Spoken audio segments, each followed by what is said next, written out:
The coffee shop's ancient espresso machine hissed and sputtered like a dying dragon, and Hannah Scott wondered if this would be the day it finally gave up completely.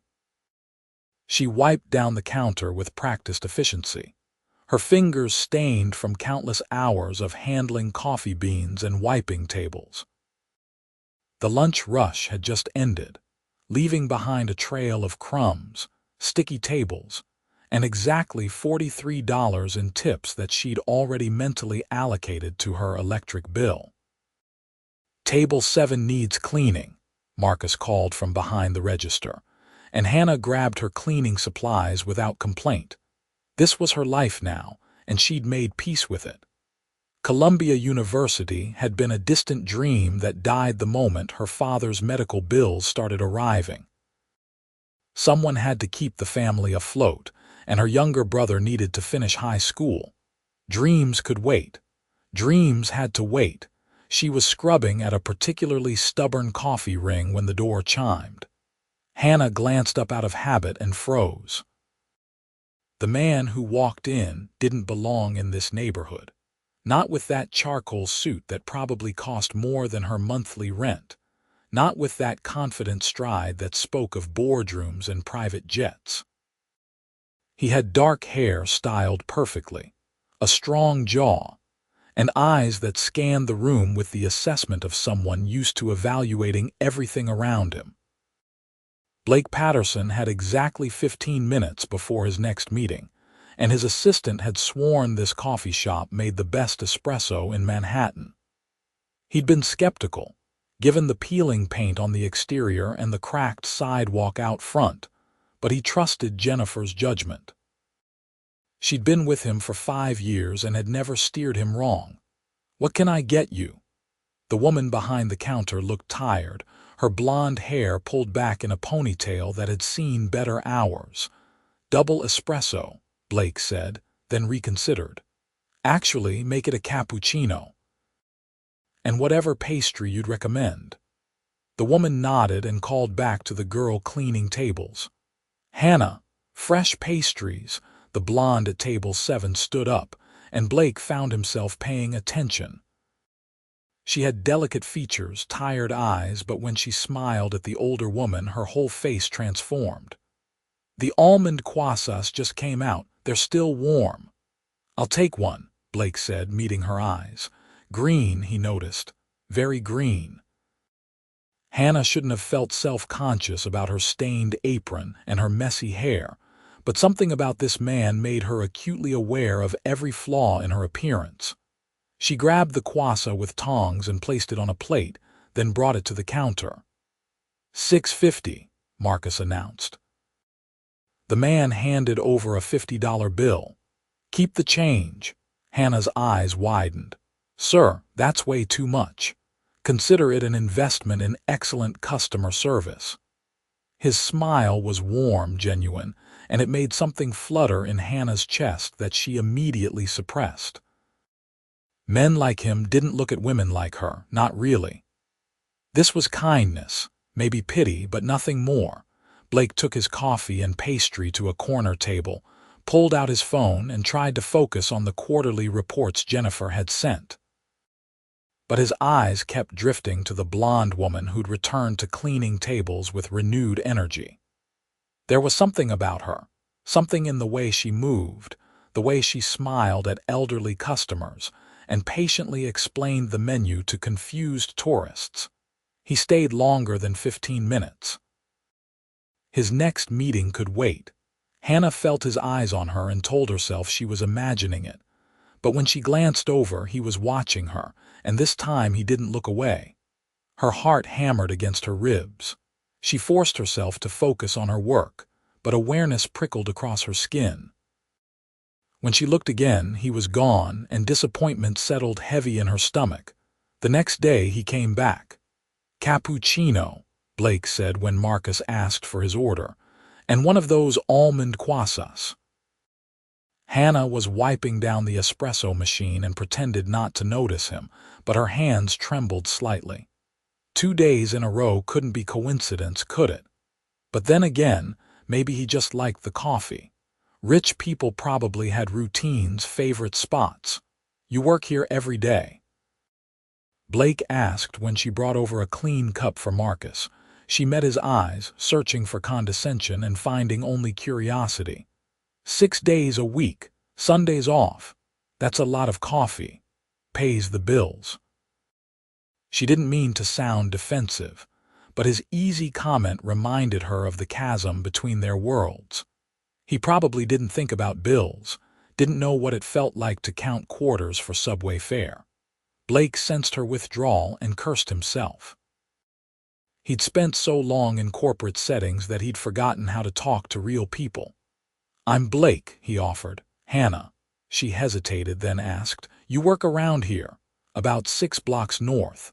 Patterson Industries." The name rang a bell, something she'd heard on the news. Hannah's eyes widened as recognition hit. Patterson Industries was one of the largest real estate development companies on the East Coast, which meant this man wasn't just rich. He was the CEO. "Oh," she said faintly. Blake watched understanding dawn on her face and saw the walls go up immediately. He knew that look. It was the same expression people got when they realized who he was, when he transformed from a person into a bank account, a connection, an opportunity. But with Hannah, it was different. She wasn't calculating how to use him. She was calculating how to get away from him. "I should get back to work," Hannah said, already stepping away. "Wait." Blake stood up, moved too quickly, and knocked his coffee across the table. The hot liquid spread rapidly, cascading over the edge onto his expensive suit pants. "Oh no."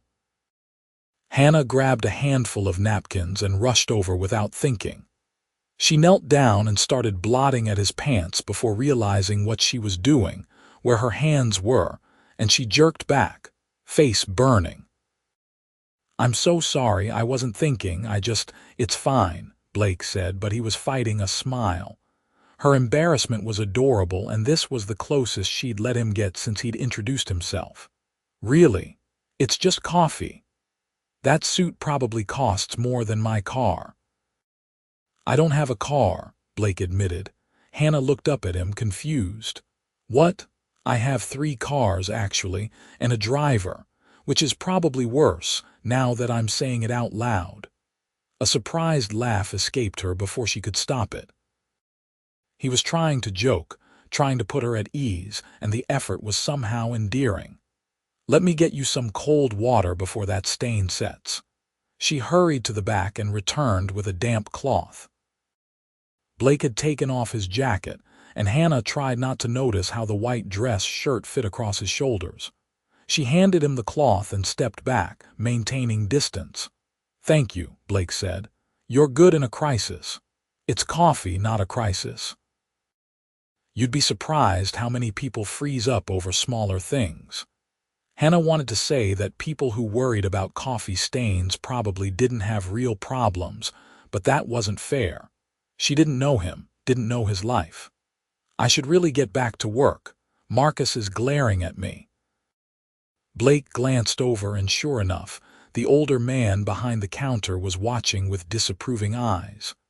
"Then I'll let you go, but I'll be back tomorrow." It sounded like a promise, and Hannah's heart did that stupid flutter thing again. She told herself to stop being ridiculous as she walked away. But when she glanced back, he was still watching her, and the intensity in his gaze made her breath catch. He came back the next day, and the day after that. By the end of the week, Hannah had memorized his order and had it ready when he walked through the door at exactly 2:15 each afternoon. They talked in stolen moments between customers, brief exchanges that left Hannah wanting more. He asked about her life, seemed genuinely interested in her answers, and never made her feel small despite the vast difference in their circumstances. "Why do you come here?" Hannah asked on Friday, when the shop was quiet and she could sit down for a moment. "There's a fancy coffee place right next to your building. I've seen it." Blake considered the question seriously.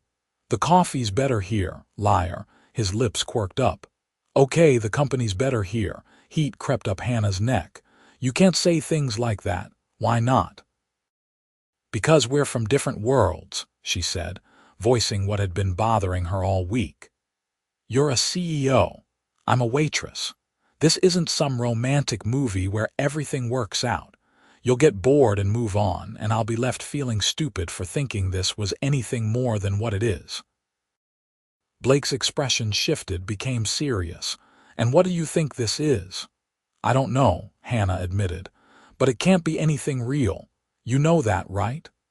I know that I look forward to seeing you every day, Blake said quietly. I know that you're the first thing I think about when I wake up. I know that you're smart and kind and you work harder than anyone I've ever met. What world we come from doesn't change any of that. Hannah's throat tightened. It changes everything. When's the last time you worried about money? When's the last time you had to choose between buying groceries and paying for internet? I can't afford to date someone like you. I can't afford the clothes, the restaurants, the lifestyle. Then we'll eat here, Blake said simply. Or we'll cook at home.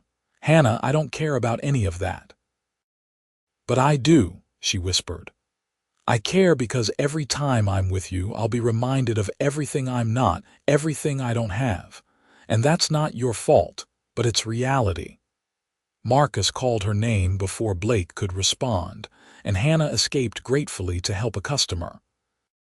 But Blake's words echoed in her mind for the rest of her shift, making her heart ache with wanting something she couldn't let herself have. Blake didn't come back on Saturday. Hannah told herself she was relieved, that this was better, safer. But the afternoon felt empty without him, and she kept glancing at the door. Sunday was her day off, and she spent it at the hospital with her father, who was recovering slowly from his third surgery. The medical bills were crushing, but she smiled and chatted with him about nothing important, pretending everything was fine. You look tired, her father said, his voice weak but concerned. I'm fine, Dad. Don't worry about me. That's my job, worrying about you. He squeezed her hand. You're doing too much. When's the last time you did something for yourself? Hannah thought about Blake, about the way he looked at her like she was the most interesting person in the world. I'm okay, really. On Monday, Blake was waiting outside the coffee shop when Hannah arrived for her shift. He had 2 takeout bags from a restaurant she didn't recognize and a determined expression. What are you doing here? Hannah asked, her key halfway to the lock. Making a point, Blake said. You said we're from different worlds. I think you're wrong, but I understand why you feel that way. So I'm coming to your world. No fancy restaurants, no expensive gifts, just me and you getting to know each other on equal ground. Hannah stared at him. You're serious, completely. Blake, this is crazy. Probably, he agreed. But I haven't been able to stop thinking about you since the moment I walked into this coffee shop. I'm not ready to give up without trying. Hannah's resolve wavered. Everything logical told her to walk away, to protect herself from inevitable heartbreak. But her heart was screaming at her to take the chance, to see where this could go. One date, she heard herself say. That's all I'm promising. Blake's smile was brilliant. One date is all I'm asking. They ate lunch together in the small break room behind the coffee shop, sitting on plastic chairs at a wobbly table. Blake had brought sandwiches from a deli around the corner, nothing fancy, and he told her stories about his most embarrassing business meetings that had her laughing until her sides hurt. You're different than I expected, Hannah admitted, stealing one of his chips. What did you expect? I don't know. Arrogant, entitled. You're just normal. Blake shook his head. I'm not normal. I grew up with every advantage, went to the best schools, inherited a successful company, but I try to remember that none of that makes me better than anyone else. My grandfather started Patterson Industries with a $10,000 loan and a dream. He never forgot where he came from, and he made sure I didn't either. You must miss him. Every day. Blake's expression turned wistful. He would have liked you. He always said the measure of a person wasn't what they had, but what they did with it. You're supporting your whole family on a waitress's salary. That's more impressive than anything I've done. Hannah felt tears prick at her eyes. Don't make me cry at work.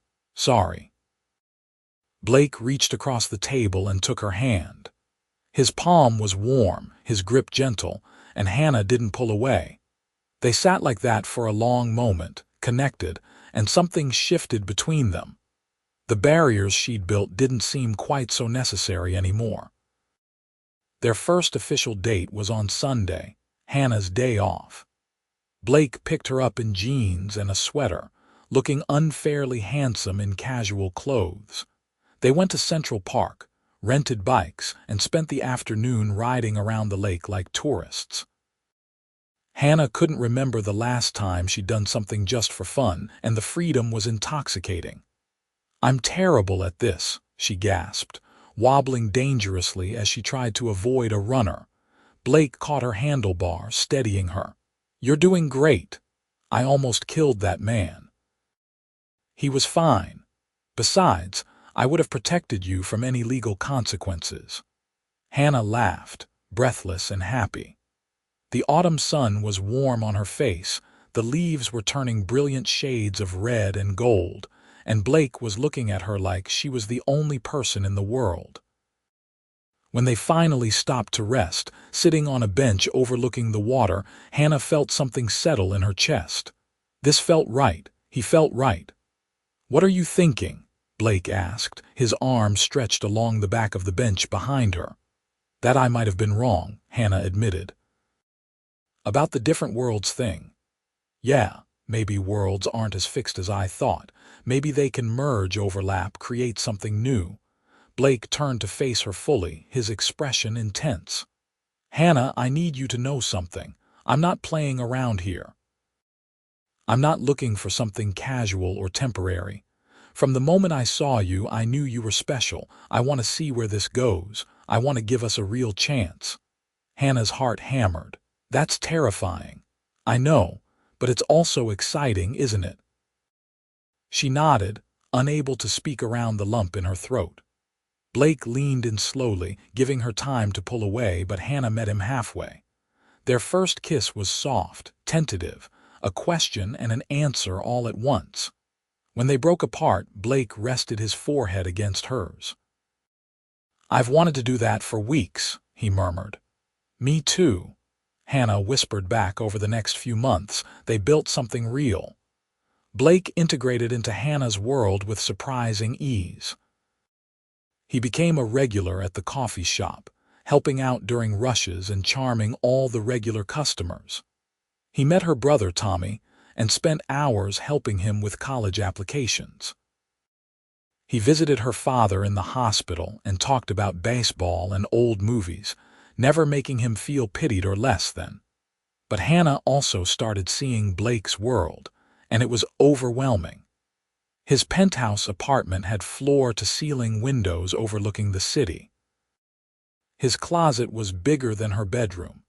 He had a housekeeper, a personal chef on call, and a calendar so packed with important meetings and charity galas that Hannah's head spun. "Come with me," Blake said one evening, holding up an embossed invitation to a charity gala. "It's for children's literacy. You'd love the cause." Hannah looked at the invitation and felt panic rise. "Blake, I can't. I don't have anything to wear to something like that. I wouldn't know how to act, what to say. You'd be yourself, which is perfect. For you, maybe. But your world has rules I don't understand. I'd embarrass you." Blake pulled her close, his hands on her waist. "You could never embarrass me. But if you're not comfortable, I understand. I can go alone." "No," Hannah said quickly, surprising herself. "I'll go. But you have to promise to save me if I use the wrong fork or insult someone important." "Deal."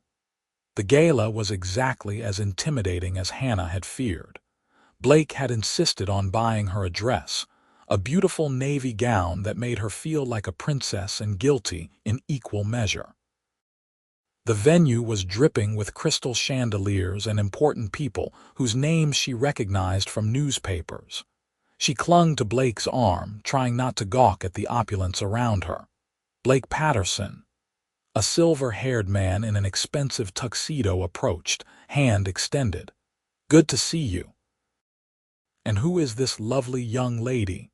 "This is Hannah Scott," Blake said, his hand settling protectively on the small of her back. "Hannah, this is Richard Morneau.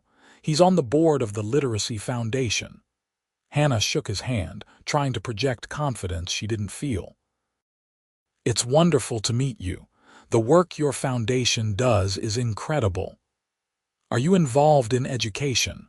Richard asked politely. "Not professionally," Hannah admitted.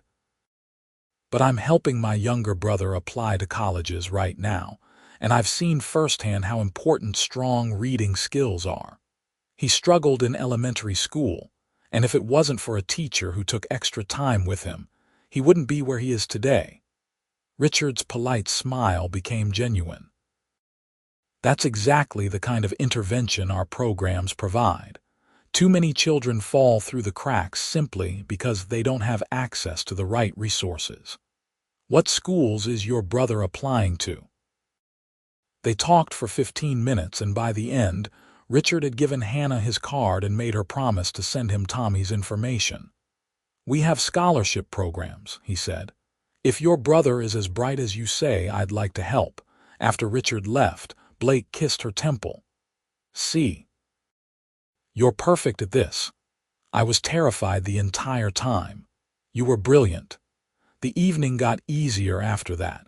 Hannah realized that beneath the expensive clothes and perfect hair, these were just people.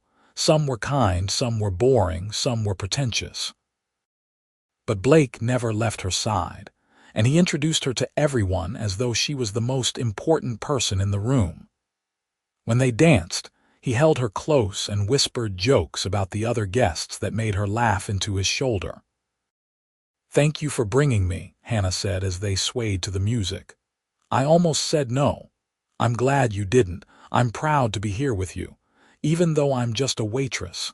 Blake pulled back to look at her seriously. "You're not just anything. You're smart and compassionate and strong.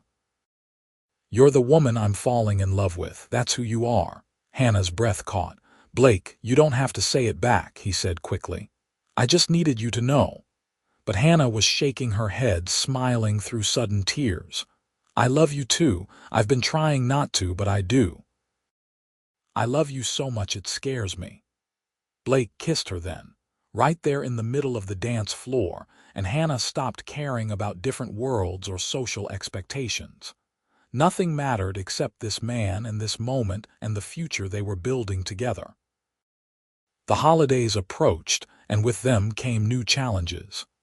Hannah's family invited Blake for Thanksgiving, and she spent the entire week beforehand in a panic.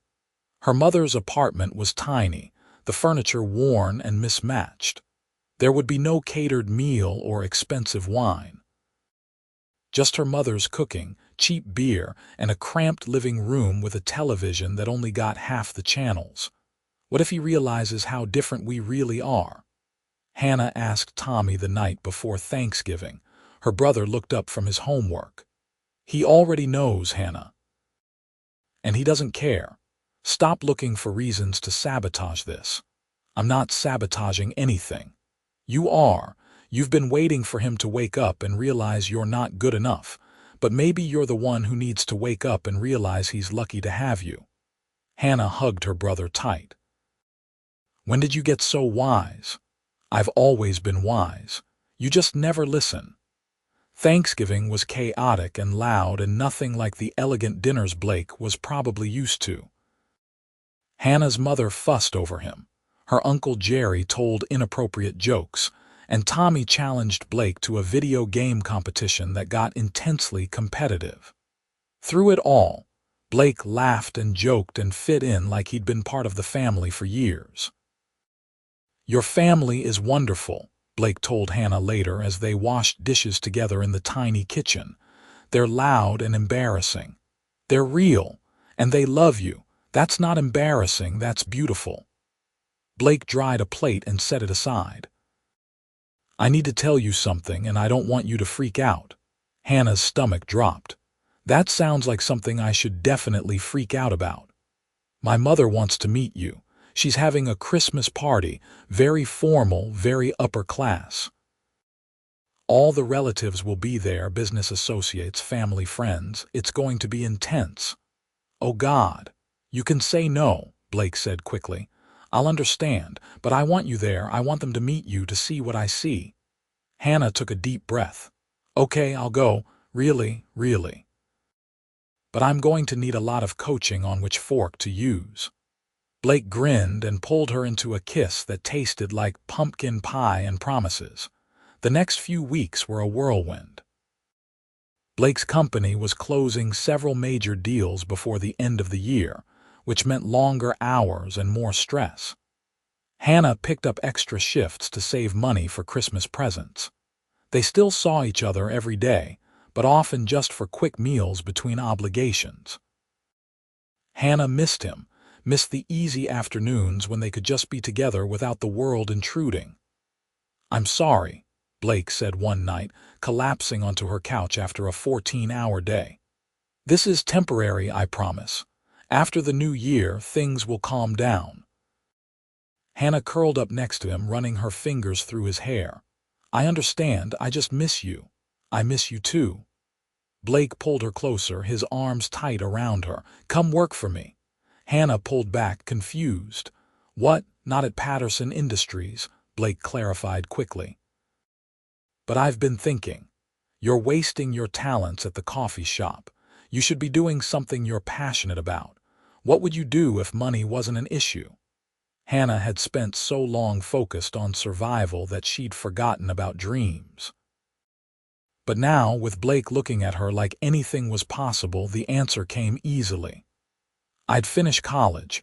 I only got through 2 years before my dad got sick. I was studying early childhood education. I wanted to be a teacher. So do it, Blake said simply. Blake, I can't afford, I can help. No. Hannah stood up, putting distance between them. I can't let you pay for my education. That's too much. Why? I have more money than I could spend in 3 lifetimes. Why shouldn't I use it to help someone I love pursue their dreams? Because it would change everything, Hannah said desperately. I'd owe you. I'd always wonder if you were keeping me around because you'd invested in me. Blake stood and crossed to her, taking her hands in his. Hannah, look at me. I love you. Not because of what you can give me or what I can give you. I love you because of who you are. Letting me help you isn't creating a debt. It's letting me be part of your dreams, part of your future. Our future. Hannah wanted to believe him, wanted to let go of her pride and accept his help. But years of struggling alone had made her independent to a fault. Let me think about it, she said finally. This is a big decision. Blake nodded, though disappointment flickered across his face. Of course. Take all the time you need. The Christmas party at Blake's mother's estate was even more intimidating than the gala.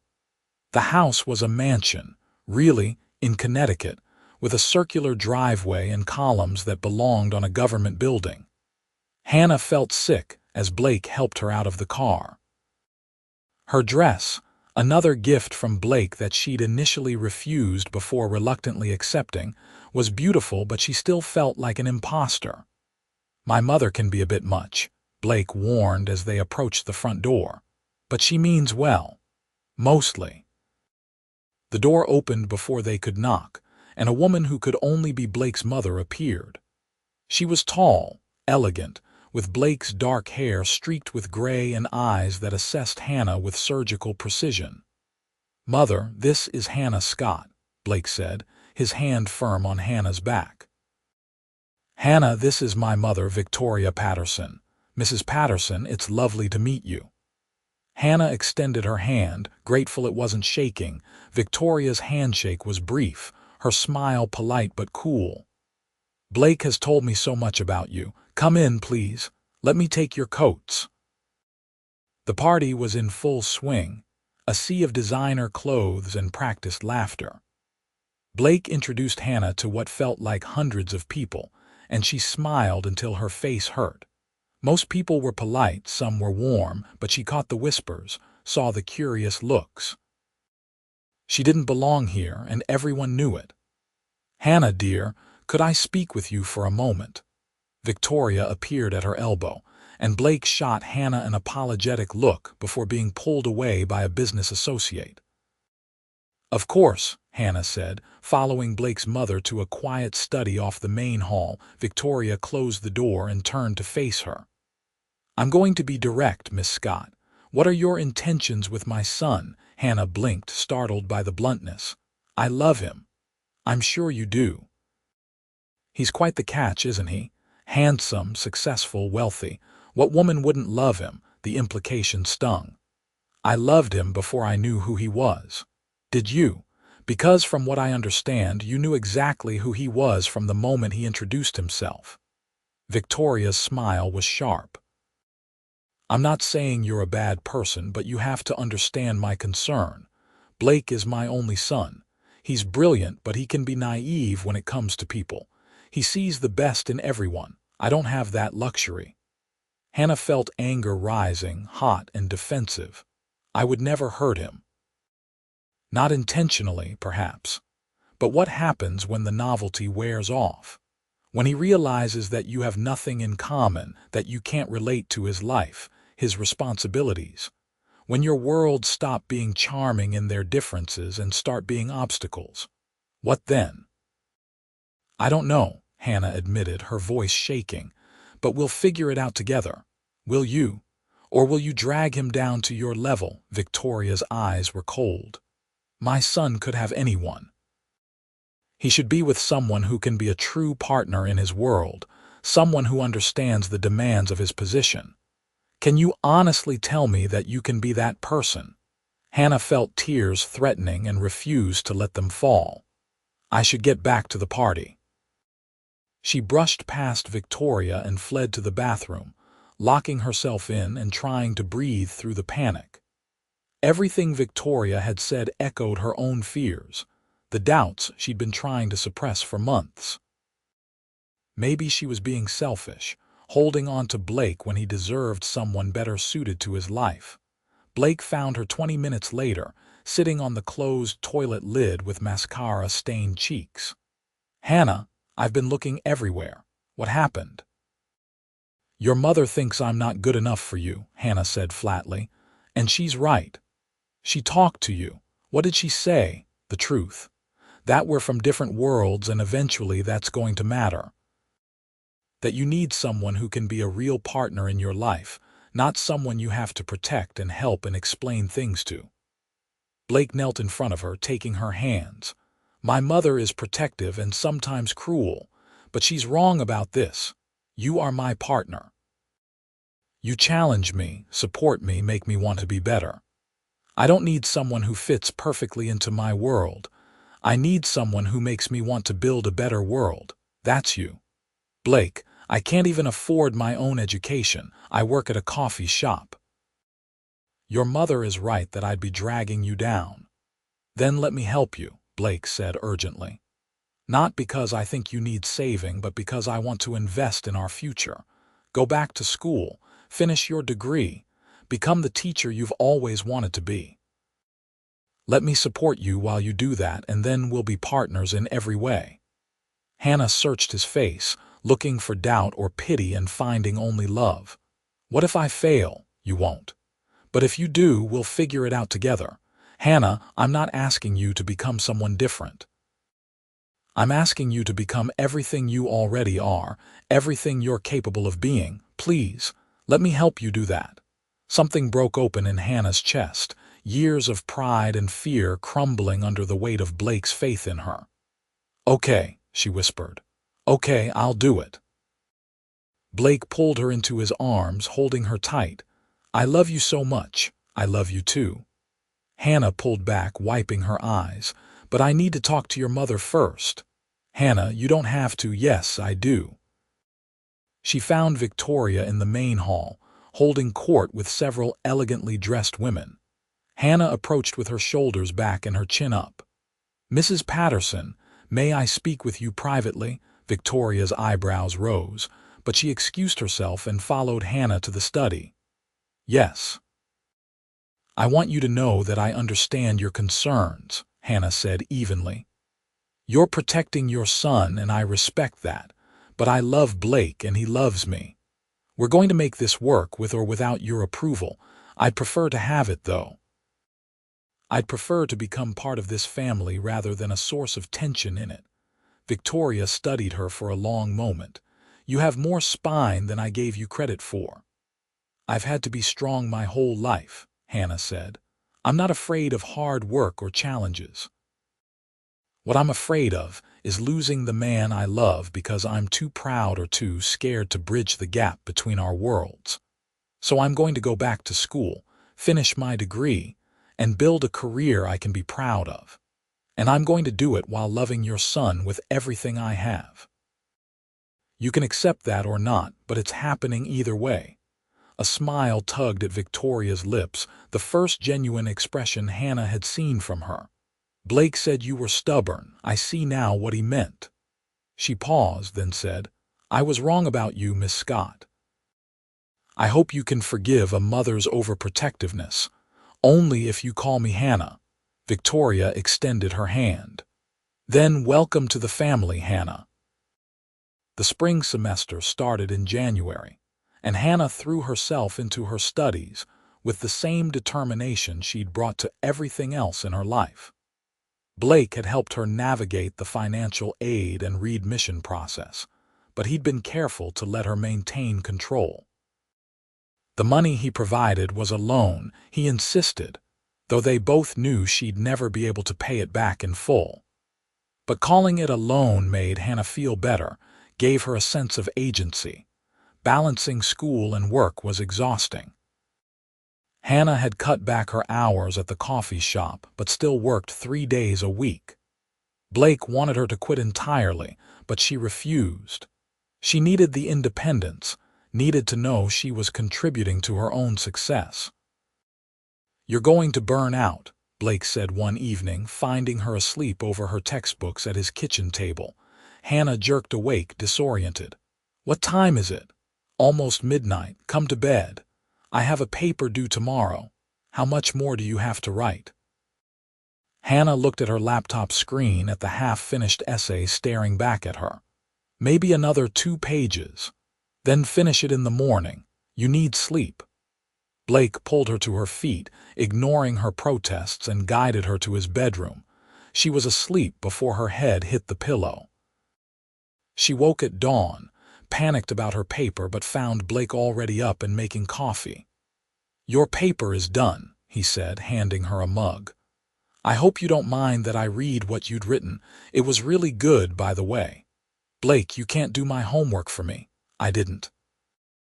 I just organized your notes into an outline for the last section. You still have to write it, but at least now you have a road map." Hannah looked at the outline, detailed and thoughtful, and felt her heart swell. "Thank you. Always." By spring break, Hannah was exhausted but triumphant.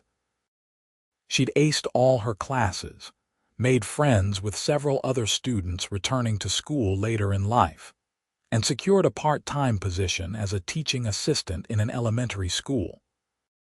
The position didn't pay much, but it was experience in her field, and Hannah loved every minute of working with the children. "You're glowing," Blake observed one evening as Hannah told him about a breakthrough with a struggling reader. "I love seeing you like this." "I forgot how much I love teaching," Hannah admitted. "It feels like I'm finally doing what I'm supposed to be doing." "Good." Blake set down his wine glass and pulled a small box from his pocket. "Because I have a question to ask you, and I want to make sure you're happy."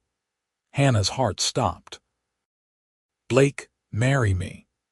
He opened the box, revealing a stunning diamond ring that caught the light and threw rainbows across the walls.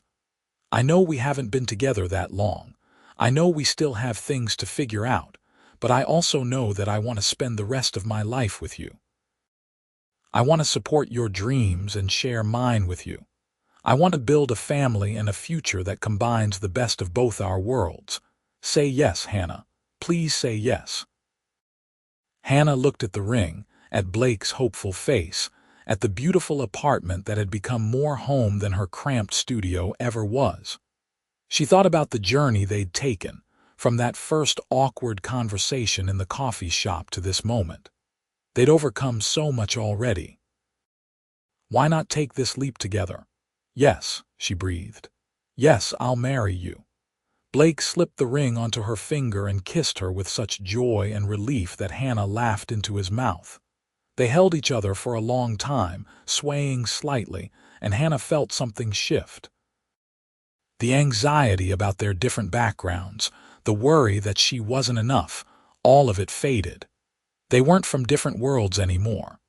They'd created something new together, a world that belonged to both of them equally.